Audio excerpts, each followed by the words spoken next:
The first law of thermodynamics is put to a deeper test.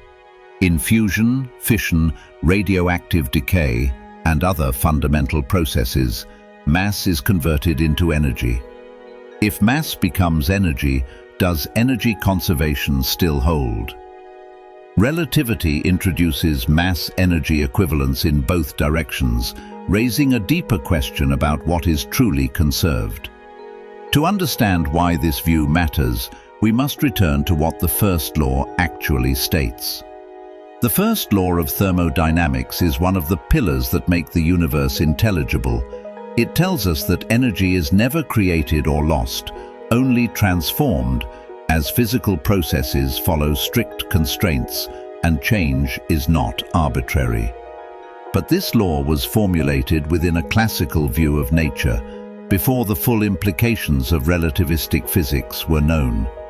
This view reflects a traditionally limited reading of the law. To test this law at a deeper level, we must look to the universe itself. In the hearts of stars, nuclear fusion releases enormous amounts of energy. This energy has a precise physical origin, a reduction in total mass.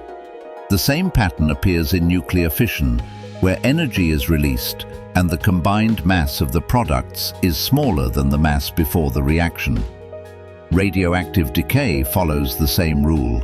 Unstable nuclei emit radiation energy and their total mass decreases.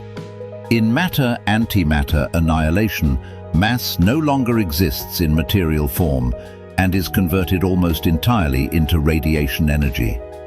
Under specific conditions, energy itself can be converted into mass, as occurs in high-energy particle interactions where energy condenses into matter. The direction of conversion depends on the process, but the conserved quantity remains the same.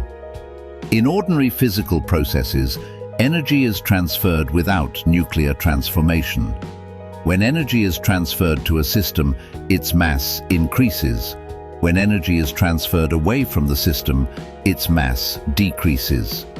The effect is real and physical, even though it is extraordinarily small in everyday situations. At first glance, such different processes, cosmic in scale, vast, fundamental, and unavoidable, appear to challenge the first law itself. Energy seems to be created and destroyed, at least from a classical perspective. But it is not the law that fails. It is the way it has traditionally been interpreted. Relativity revealed what was missing. Mass and energy are not separate entities, but two manifestations of the same physical quantity. The equivalence works in both directions. What nature conserves is not energy alone, but mass energy as a single unified quantity.